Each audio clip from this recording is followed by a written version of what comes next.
The daughter and the last photograph. The attic smelled of dust and time, sunlight filtering through a small, cracked window to illuminate motes that danced in the air. Elara climbed the narrow wooden stairs, her heart thumping with a mixture of anticipation and dread. Today, she had decided to uncover the past that had been tucked away for decades, the memories her family had tried to forget, the photographs that captured moments long gone.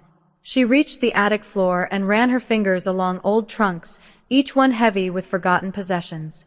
The last photograph was said to be there, a small, faded image of her mother and father as they once were, young and vibrant, unaware of the tragedies and separations that time would bring. Elara's hands shook slightly as she lifted the lid of a trunk, revealing stacks of yellowed letters, brittle pages, and boxes of carefully preserved photographs.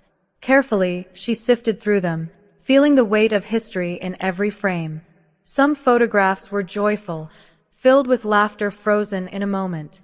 Others were solemn, capturing the quiet strength of family enduring hardship. And then, she found it, the last photograph. It was a small, rectangular image, corners worn and edges curling. In it, her parents stood together, holding a baby, Elara herself, though she had never seen this photograph before. The expressions on their faces were tender, filled with hope and pride. She traced the outline of her father's hand, the curve of her mother's smile, and a sudden aching longing gripped her chest. Elara sat down, holding the photograph close, letting the memories wash over her even though she had not lived them.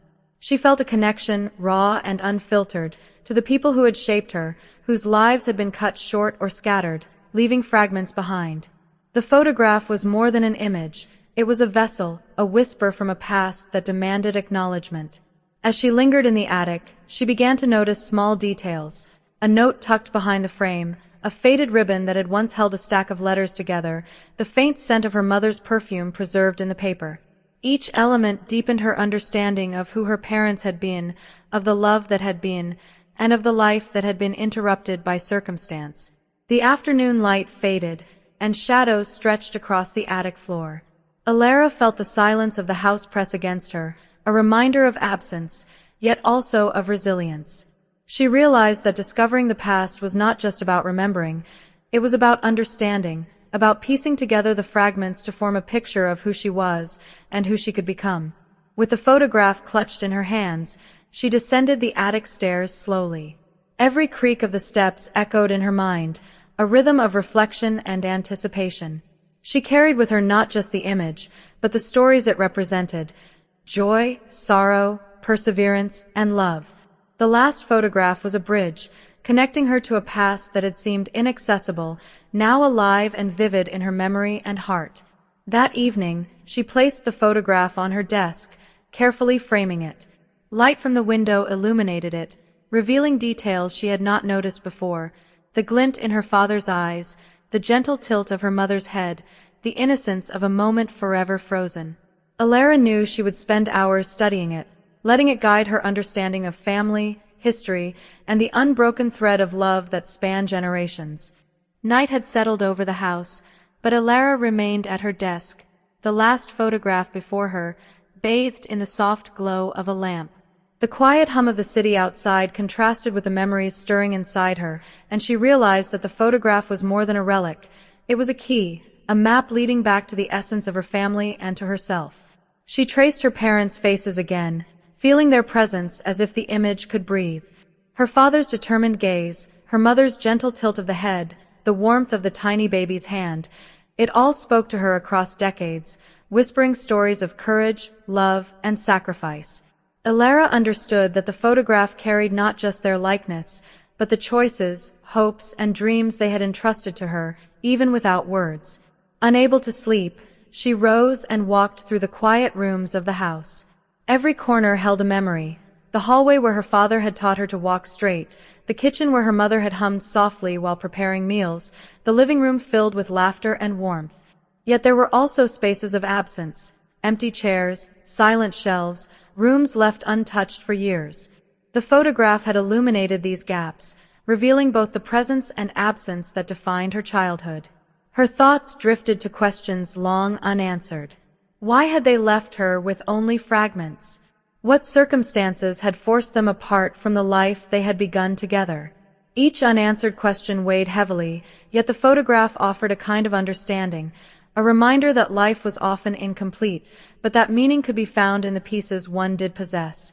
As she walked back to the desk, she noticed a small envelope tucked beneath the photograph. It was yellowed, edges curling, sealed with a faded wax imprint. With trembling hands, she opened it and found a note written in her mother's handwriting. "My dearest Alara, if you are reading this, it means you have found the last photograph. Know that our love has always been with you, even when we could not be. Cherish it, and let it guide you toward understanding, forgiveness, and hope." Tears blurred her vision. She realized that the photograph was not the end, but a beginning, a bridge connecting her past to her future. The note reaffirmed what she had felt, that love endures beyond absence, beyond distance, beyond time. It was a living force, a legacy that she carried within her, now more tangible than ever. The following days were filled with quiet reflection. Alara organized the photographs, letters, and notes, carefully cataloging them, not out of obligation, but out of reverence. Each item became a story, a lesson, a connection. She shared them with her younger siblings, recounting the faces, the smiles, the moments captured in silver and ink. In doing so, she realized that the last photograph had already begun to weave a narrative, uniting generations through memory and love. Evening came again, and Alara returned to the attic one final time. The photograph remained on the desk, framed and glowing softly in the lamplight. She knelt beside it, whispering words she did not know she could speak aloud. "I see you. I understand you. I carry you with me." In that moment, the house felt alive. The shadows softened, the walls seemed warmer, and the attic no longer smelled solely of dust and time. It carried the faint scent of her mother's perfume and the comfort of her father's presence. Alara felt a profound sense of completion, a recognition that even when life leaves gaps, love fills them in unseen ways, guiding those willing to see and remember. As night deepened, she finally lay down, the photograph at her bedside. Sleep came gently, untroubled by the weight of absence, for she had found not only the image but also the meaning behind it.